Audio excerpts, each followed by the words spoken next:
Hello, I'm Lauren Harper, and this is the future of higher education today. We bring people together to talk about the big questions facing higher education, its future, and its purpose. Today we're asking, who goes to university? We all know that going to university can change your life, but who goes to uni? What are the barriers for people who never assumed they'd go? And how do we decide who has the potential when not everyone has the same start in life? Let's look at the latest figures. Just 28.1% of pupils who qualified for free school meals went on to higher education by age 19. That's compared to 46.8% of all other pupils. The Higher Education Policy Institute tells us that 2/3 of students are the first in their family to go to university. But people whose parents went to university are 50% more likely to go to a Russell Group university compared to these first-generation students. We look at the figures around first-generation students because they're more likely to have had lower household incomes and they are less likely to have gone to a private school. But it's not a perfect measure. And it's not just about giving people the opportunity to go, it's also about their experiences once they get there. On the show today, we're hearing from Amy Solomon about her experience as the first person in her family to go to uni. When I was younger, I never thought I would go to university because I just thought I'm not smart enough because I live in a little flat. We'll also be speaking to Chris Hale and Dan Hurley from Universities UK to ask why it's so important that everyone has an equal chance. I left school at 16 and I went to sixth form college for a little bit, but I was one of these people at that age that education was not my primary focus really. Hi Amy, thank you for joining us today. Can you tell me a bit about your university experience and what you're currently doing? Yeah, sure. So my name's Amy. I am a second year PhD student with Queen Mary University of London and the Natural History Museum. I am studying the microbial ecology of glacier surfaces. I've been able to travel to the Arctic and work on glaciers and work with these amazing scientists from around the world. And, on top of that, it's extremely challenging. You're basically your own project manager. For 3.5 years. But I say, on a whole, I really, really enjoy it. And I'm so excited for the last 1.5 years of the process because I really feel like I'm finding my feet now. So yeah, it's been just an amazing journey so far. What would you say sort of inspired you to first go into your undergraduate subject? So I started my undergrad in environmental science about 11 years ago now. And I wasn't really planning on going to university at all because I didn't know what I wanted to do, which is a completely legitimate way to feel when you're 18 years old.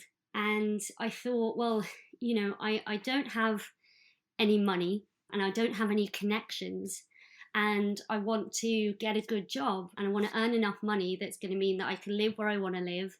And I thought, well, even if I didn't end up using my environmental science degree for something specifically in the sciences, I thought that it's still a degree that would make future employers sit up and listen and see that I could apply myself academically at a high level. What did your family kind of think when you first discussed the idea of going into university, being that they hadn't gone to university? My mum was totally over the moon. She was so happy. I think that she really understood the implications of going to university and that what that would mean for someone of our socioeconomic background, because it's something that she always wanted to do and she never got the opportunity to do it in the way that I was able to do it. And with my dad, he just didn't really come from a generation that really understood what university was, where it could take someone.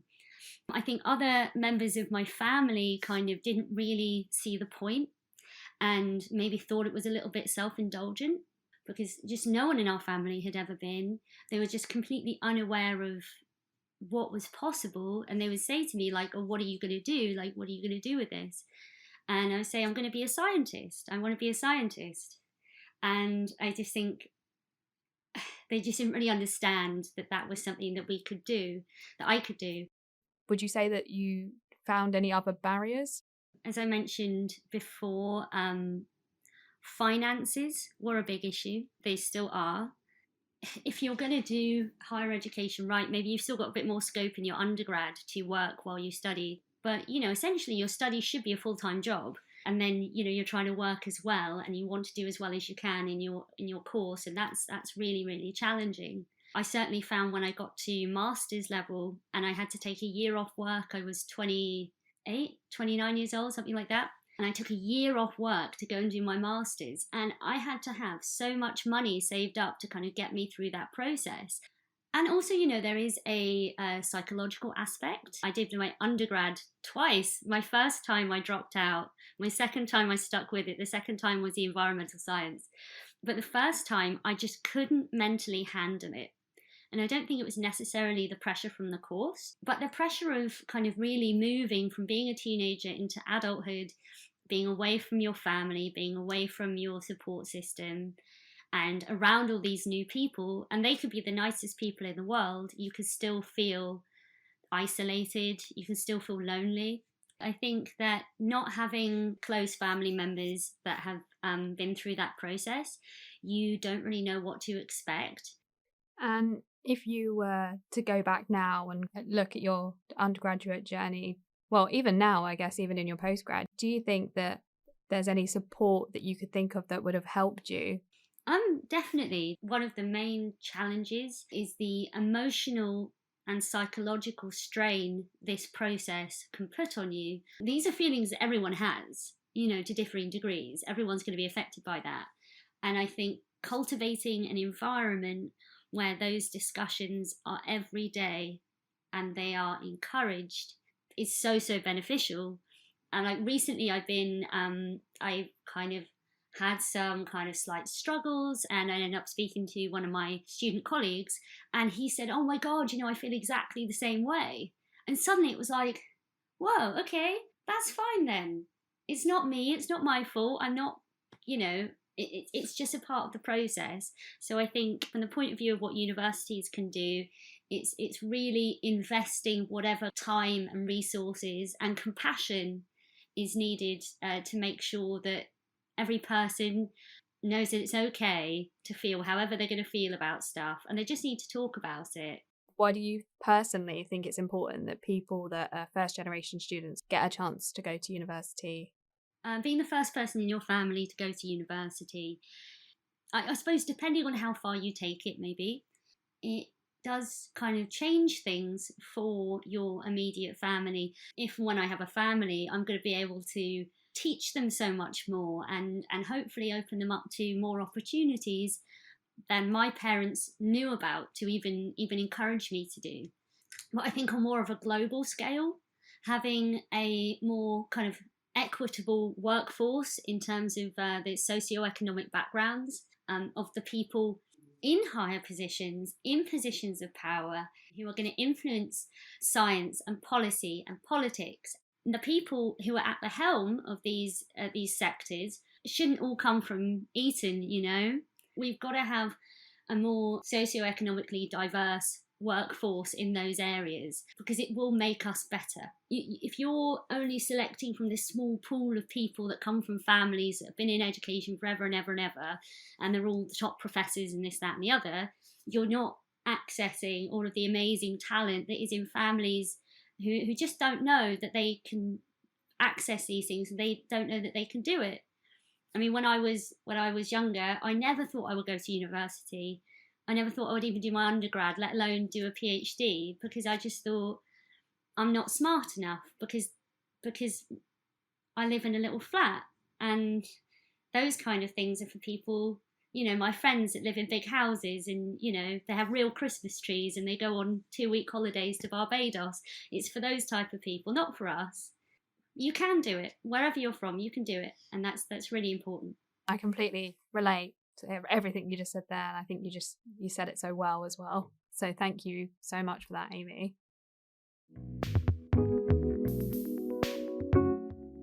I'm also going to introduce Chris Hale, who has been listening along to Amy there. Chris is our Director of Policy here at Universities UK.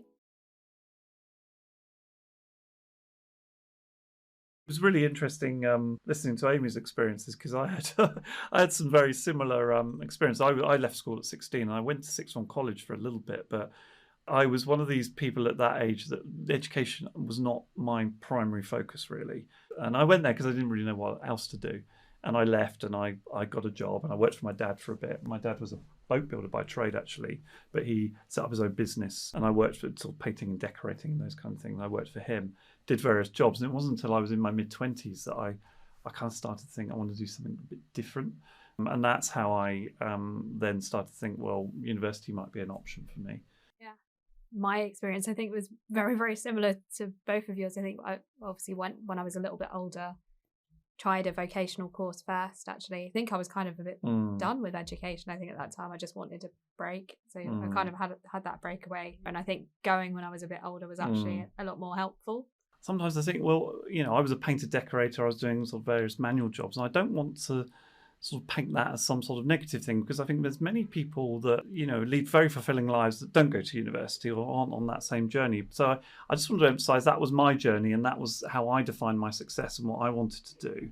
But I think we need to be careful sometimes. We have this sort of idea that it's for everyone and that we should encourage everyone to do it because they're going to realize all these sort of things that we've been talking about.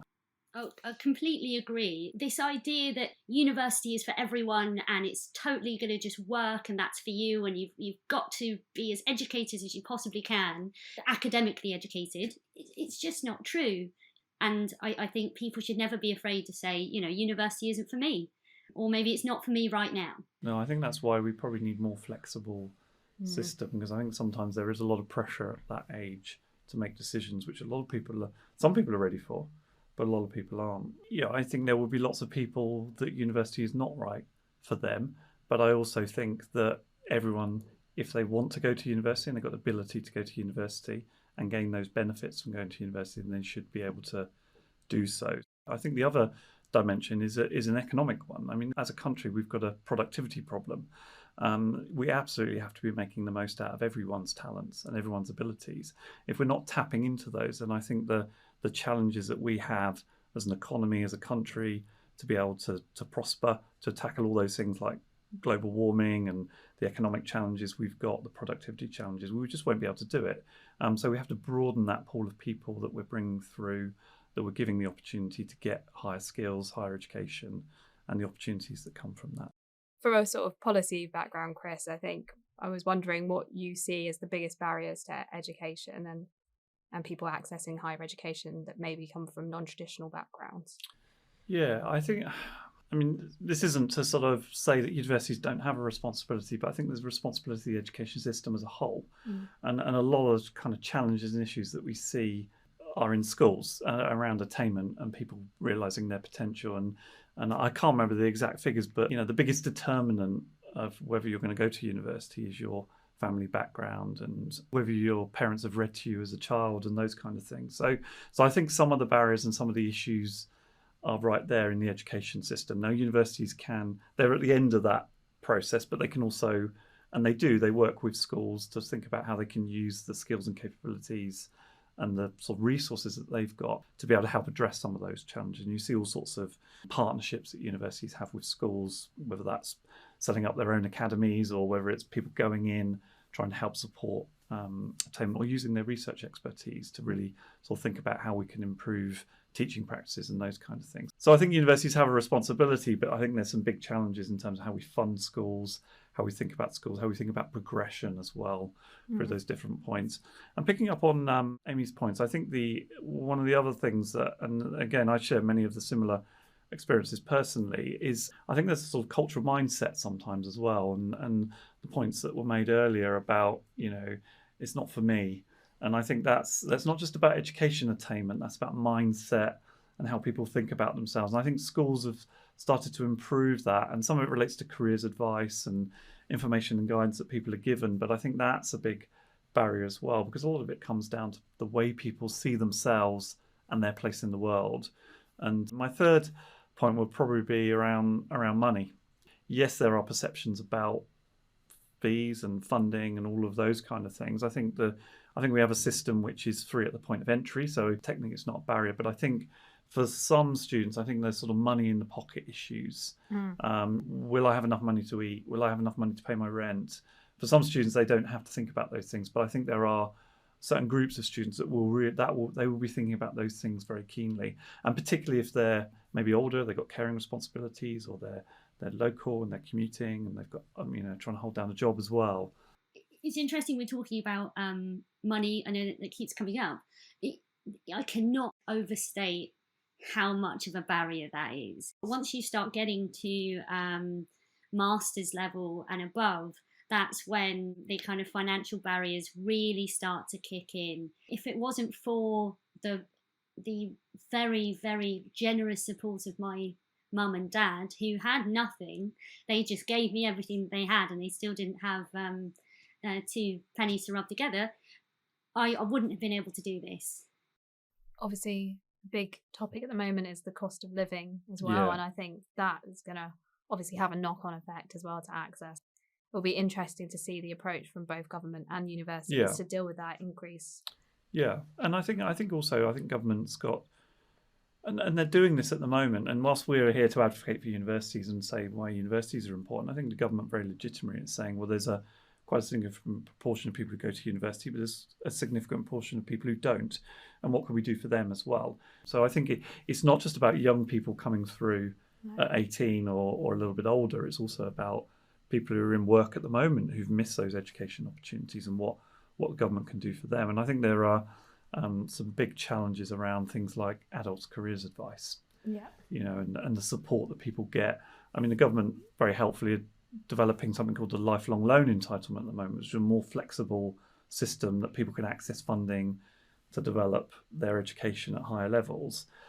But without good advice and guidance that sits behind that, are they going to be making the right choices about taking out that or using that investment in a wise way? So I think there's some big challenges there about the sort of support that people are getting. Thank you so much to both of you. Thank you, Amy, for sharing your experience and being so honest and open. And thank you, Chris, as well. It's been great having you in and being able to feed in your personal experience as well, which we really appreciate because it's really good to hear that. Earlier on, we spoke to Amy Solomon about the challenges she faced when entering higher education. Joining me is Dan. Hi, Lauren. I'm Dan Hurley. I'm Assistant Director of Policy, Universities UK, and I lead our work on admissions and access. I was first generation, actually, and I put the fact that I ended up going to university, which was 100% the right choice for me, I put that down to having good careers advice at my school. There was nobody in my family who'd had experience of a university, and actually I remember into this day when I had mentioned to family members, parents, grandparents that I was considering university, just got a room full of puzzled faces, and the response was, why on earth would you want to do that? Go and get a job and work in a bank, have a job for life, and that's you sorted. So actually, without the kind of support and advice that I'd got from careers advisors and teachers at school, I would no way have even considered that university was an option for me. And that was life-changing in my case, and for lots of other people, especially first generation students. But I think when we talk to universities and to young people and to schools now, the importance of careers advice is as important as ever. Yes, we've seen schools and others make strides in providing decent careers advice to allow people to make sort of truly informed choices. We've still got really strong gaps in participation at university between people of different socioeconomic backgrounds. Careers advice and sort of shaping and raising aspirations remains a priority. It has to. Could you tell us a bit about how the cost of living crisis has been affecting students? We've been doing some opinion polling with students recently, and actually the results were quite stark. Unsurprisingly, most people are concerned about cost of living. There are strong implications for people's ability to pay their bills. People are worried about their mental health and well-being being impacted by cost of living crisis, and there are also wider implications about fuel costs of travelling to and from university or from placements, if that affects you also. I think one of the things that we're clear on is that there is definitely a need for more action to support students to ease some of those cost of living pressures, and that's not something that any one party organisation is going to solve by ourselves. There's definitely a role for universities, I think, in being really proactive and putting interventions in on the ground to do what they can to ease some of those cost pressures, and we're speaking to our members a lot at the moment about what some of those interventions look like. But I think there's also a role for government to really sort of consider what the state of financial support looks like at the moment. We're in a situation now where in real terms the value of the maintenance loan is at its lowest it's been for 7 years. We've seen double-digit inflation rates as well. we've got questions about sort of the future of hardship funding, which actually was something that the government did work with us on during the pandemic and actually really did help a lot of students out. So there's a lot of things that need to be considered, and I think we'll need to work as closely together as we can to really sort of deliver in students' interests. What other emerging challenges are we seeing affecting students when it comes to entering higher education?